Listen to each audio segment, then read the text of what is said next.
Hello student, I am Gami Safira. Welcome to my online class. Subject Hindi standard 7 chapter 5। Chapter का नाम है मैं रूठूँ माँ और मना तू। यह काव्यांश जयशंकर प्रसाद द्वारा रचित कामायनी से लिखा गया है। कामायनी की नायिका श्रद्धा अपने बेटे मानव की प्रतीक्षा कर रही है जो अभी खेलकर नहीं लौटा। इसमें वर्णन किया गया है कि श्रद्धा के पति मनु भी एक दिन इसी तरह गए थे पर कभी लौटकर नहीं आए। इसलिए श्रद्धा को हमेशा यह डर सताता है कि उसका पुत्र भी उसे छोड़कर न चला जाए। अब हम काव्य देखेंगे। माँ फिर एक तिलक दूरागत गूंज उठी कुटिया सुनी। माँ उठ दौड़ी भरे हृदय में लेकर उत्कंठा धुनी। लुटरी खुली अलग रजघूसर बाहें आकर लिपट गई। निशा तापसी की चलने को धधक उठी बुझती धुनी। तो इस काव्य पंक्ति में कवि कहते हैं कि एक सुनी कुटिया दूरागत मीन्स दूर से आती माँ की आवाज़ से गूंज उठी। माँ पुत्र से मिलने की इच्छा और बेचैनी भरे अपने मन को संभालकर बाहर की ओर दौड़ पड़ी। बच्चे के घुंघराले बाल माथे पर बिखरे हुए थे और बाहें मिट्टी से सनी हुई थी। उसने मिट्टी से सनी अपनी बाहें माँ के गले में डाल दी।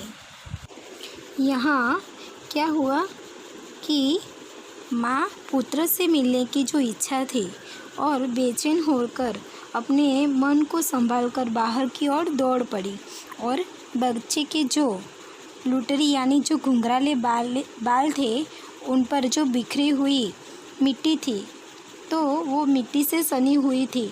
तो उसने क्या किया, मिट्टी से सनी अपनी बाहें माँ के गले में डाल दी। यहाँ जो माँ है वो श्रद्धा उसका नाम है। उसका मन खुश हो गया और ऐसा लगा जैसे रात्रि रूपी तपस्विनी के हवन की बुझती हुई आग फिर से जल उठी हो। और निशा यानी रात्रि, तो यहाँ जो रात्रि रूपी तपस्विनी है वो हवन की बुझती हुई आग फिर से जल उठी हो। यहाँ रात को तपस्विनी के रूप में देखा गया है। कहाँ रहा नटखट तो फिरता अब तक मेरा भाग्य बना।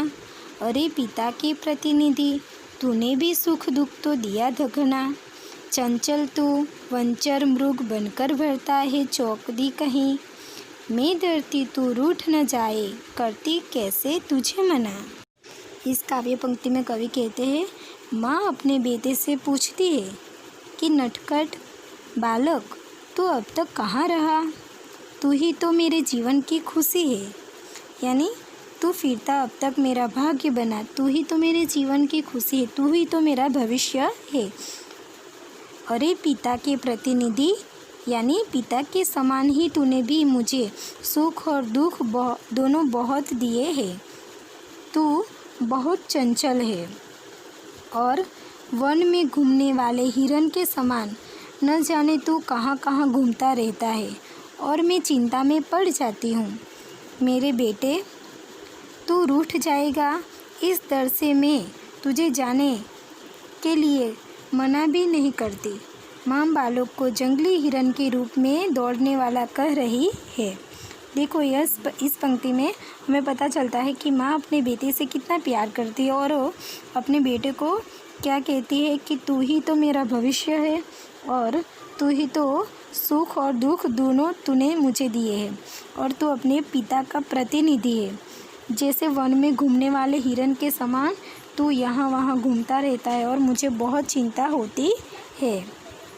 और क्या कहते हैं कि मुझे डर भी लगता है मगर तू मुझसे रूठ जाएगा, ये डर से मैं तुझे वहाँ जाने के लिए बोल देती हूँ। और मुझे ऐसा लगता है कि तू रूठ जाएगा तो मैं तुझे कैसे मनाऊँगी। आगे देखेंगे। मैं रूठूँ माँ और मना तू, कितनी अच्छी बात कही। ले मैं सोता हूँ अब जाकर, बोलूँगा मैं आज नहीं। पके फलों से पेट भरा है, नींद नहीं खुलने वाली। श्रद्धा चुंबन ले, सब प्रसन्न कुछ कुछ विषाद से भरी रही। जयशंकर प्रसाद। इस काव्य पंक्ति में कवि कहते हैं कि माँ की बात सुनकर बेटा माँ से बोला, माँ मैं रूठूँ और तू मनाए। यह बहुत अच्छी बात तुमने कही है। पके फल खाकर मेरा पेट भर गया है, इसलिए अब मैं कुछ नहीं खाऊंगा। मुझे नींद आ रही है, जाकर सोता हूँ। माँ अब मैं नींद जल्दी नहीं खुलेगी, क्योंकि अब मुझे भूख नहीं लगेगी। माँ श्रद्धा ने अपने पुत्र मानव को प्रसन्नता से चूम लिया और उसका मन कुछ उदास हो गया। तो यह काव्य में कवि ने क्या किया है, माँ और बेटे के प्रेम की कहानी बताई गई है कि बेटे की प्रतीक्षा कर रही जो माँ है वो बेटा खेल कर नहीं लौटा तो उसको क्या हो रहा है, बहुत चिंता हो रही है और वही वर्णन इस काव्य में किया गया है। तो बच्चों आज आपका होमवर्क है, ये जो क्वेश्चन आंसर है वो आपको हिंदी की नोटबुक में लिखना है और शब्दार्थ भी हिंदी की नोटबुक में लिखना है। और जो भाषा ज्ञान के क्वेश्चन आंसर है वो आपको क्या करना है, टेक्स्ट बुक में लिखना है। ओके, हम क्वेश्चन आंसर भी देख लेंगे। माँ शब्द सुनकर माँ क्यों दौड़ पड़ी? क्योंकि माँ शब्द सुनकर माँ दौड़ पड़ी क्योंकि वो अपने पुत्र के आने की प्रतीक्षा बहुत देर से कर रही थी, इसीलिए। माँ को बच्चा कैसा लग रहा है? माँ को बच्चा नटखट और अपने पिता के प्रतिरूप लग रहा था। बच्चे ने किस बात को अच्छी बात कहा? मैं डरती तू रूठ न जाए करती कैसे तुझे मना? बच्चे ने माँ के द्वारा कही गई इस बात को अच्छा कहा है। इस भाव की पंक्तियाँ कविता में पढ़े। माँ दूर से आई इस आवाज़ को सुनकर माँ बेचैनी भरे हृदय को संभाल उठकर दौड़ पड़ी। तो इस काव्य पंक्ति के साथ कौन सी काव्य पंक्ति आएगी? माँ फिर एक किलक दुरागत गूंज उठी कुटिया सोनी। माँ उठ दौड़ी भरे हृदय में लेकर उत्कंठा दुनी। माथे पर घुंघराले केस बिखरे मिट्टी से भरी दो बाहें माँ से लिपट गई। इस काव्य पंक्ति में से कौन सी पंक्ति आएगी? लुटरी खुली अलग रजघूसर बाहें आकर लिपट गई।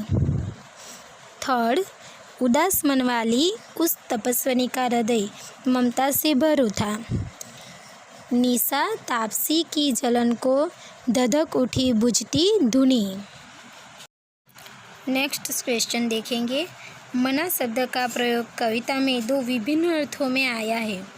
दोनों पंक्तियाँ पढ़े और अर्थ बताइए। तो फर्स्ट पंक्ति होगी मैं डरती और तुझे मना, वो काव्य पंक्ति हम देखेंगे। तो उसमें मना शब्द है तो वो क्या है, रोक, और उसका अर्थ है निषेध। और मैं रूठूँ माँ और मना तू बात कही, तो उसमें मना का अर्थ है मनाना, राजी करना, प्रार्थना करना। ओके।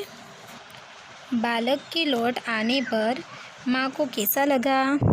तो बालक के लौट आने पर माँ को लगा जैसे उसकी सुनी कुटिया में रौनक आ गई हो। माँ ने पुत्र से क्या कहा? माँ ने पुत्र से कहा कि पिता के समान आचरण करने वाले पुत्र, तुमने मुझे सुख दुख दोनों दिए हैं। हे मेरे चंचल पुत्र, जंगल में हिरन की तरह तू कहाँ घूमता रहा? तू रूठ न जाए इस डर से मैं तुझे कहीं जाने को मना भी नहीं कर सकी। बच्चे ने माँ की बात का क्या उत्तर दिया? बच्चे ने भोलेपन से माँ की बात का उत्तर दिया, माँ मैं रूठ जाऊँ और तू मुझे मनाए, यह बात तो बहुत अच्छी है। मैं अब जाकर सोता हूँ क्योंकि पके फल खाकर मेरा पेट भरा हुआ है। अब मैं किसी से बात नहीं करूँगा। माँ श्रद्धा के मन में प्रसन्नता और विषाद के भाव एक साथ क्यों थे? क्योंकि उसके पिता मनु अभी तक वापस नहीं आए, इसलिए विषाद यानी दुख से भरी है। और माँ श्रद्धा पुत्र के लौट आने से प्रसन्न है, इसीलिए उनके मन में विषाद और प्रसन्नता के दोनों भाव है। नेक्स्ट क्वेश्चन, वह बच्चा कैसा था, उसके रूप और स्वभाव के बारे में दो वाक्य लिखे। बच्चा सुंदर सलोना था और उसके बाल कैसे थे, घुंघराले थे। वो नटखट, निडर और साहसी भी था। वह अपनी माँ को बहुत प्यार करता था। ये जो भाषा ज्ञान के क्वेश्चन आंसर है वो आपको टेक्स्ट बुक में लिखना है। तो आज का आपका होमवर्क है, लिखित और मौखिक क्वेश्चन आंसर आपकी नोटबुक में लिखना है और शब्दार्थ भी। और जो भाषा ज्ञान के क्वेश्चन आंसर है वो टेक्स्ट बुक में लिखना है, हिंदी की टेक्स्ट बुक में। ये होमवर्क की PDF मैं आपके व्हाट्सएप ग्रुप में भेज दूँगी। Thanks watching my video.